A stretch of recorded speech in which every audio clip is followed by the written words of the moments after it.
السلام علیکم دوستو، I am Muhammad Saqib and you are watching MS Info YT۔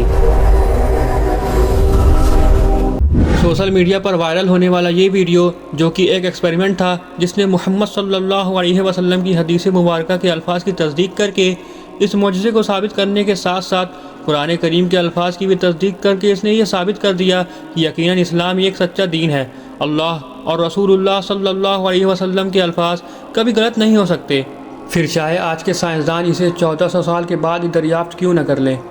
حال ہی میں کچھ سائنٹسٹ نے ایک کتے اور بلی کے سلائیوا کا سیمپل لے کے جب اسے مائکروسکوپ کے نیچے رکھ کر اس کا رزلٹ دیکھا تو یہ حیران رہ گئے۔ بلی اور کتا یہ دونوں ہی پالتو جانور ہیں جو کہ آج سے 1400 سال پہلے بھی پالتو تھے، مگر ان میں سے بلی کو پاک اور کتے کو ناپاک کہا گیا ہے۔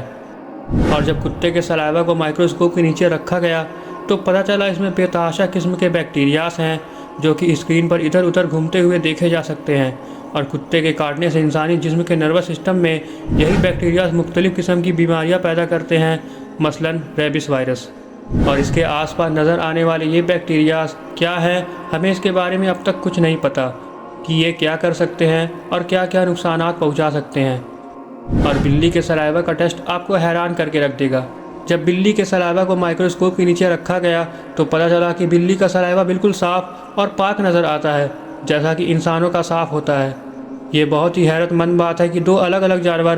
جو کہ جنگلوں میں بھی رہتے ہیں اور پالتو بھی، مگر دونوں کے سلائیوا میں اس قدر فرق آج سے 1400 سال پہلے بنا مائکروسکوپ اور میڈیکل سائنس کے علم کے بنا بتانا آخر کیسے پاسبل ہے۔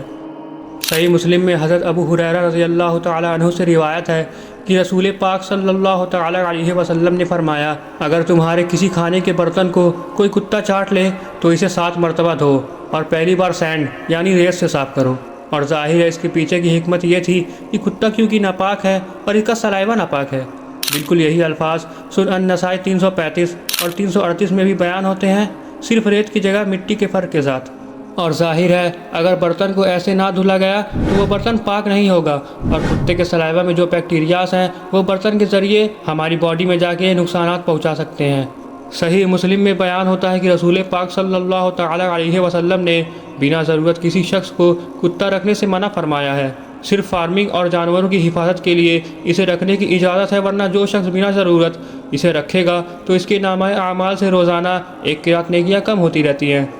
ایک اور حدیث مبارکہ صحیح البخاری میں بیان ہوتا ہے کہ جس گھر کے اندر کتا موجود ہو وہاں پر رحمت کے فرشتے نہیں آتے۔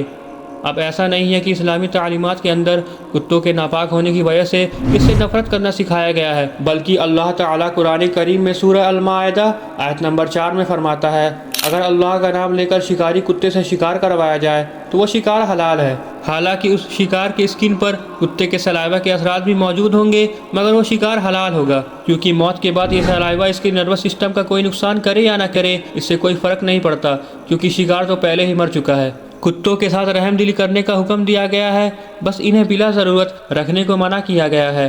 یہاں تک کہ حدیث مبارکہ میں ایک واقعہ بیان ہوتا ہے کہ ایک شخص نے ایک ایسے کتے کو پانی پلایا جو کہ پیاس سے مرنے کے قریب تھا، تو اللہ نے اسی ایک عمل پر اس کی بخشش کر دی۔ اصحاب کہف کے کتے کا خاص طور پر وفاداری کی صورت میں ذکر کیا، اور یہ کتا بھی فارمنگ کے لیے پالا گیا تھا، کوئی جنگلی نہیں تھا، یعنی سیکورٹی، شکار، فارمنگ یا ایک ایسا شخص جو اپاہج ہو ضرورت کے مطابق کتے کو پال سکتا ہے، مگر بنا ضرورت کے اگر ہر شخص اسے گھر کے اندر پالنے لگے گا تو اس کے کپڑوں اور جسم کے ہمیشہ ناپاک ہونے کا ڈر لگا رہے گا، جس سے اس کی عبادتیں بھی ضائع ہو جائیں گی۔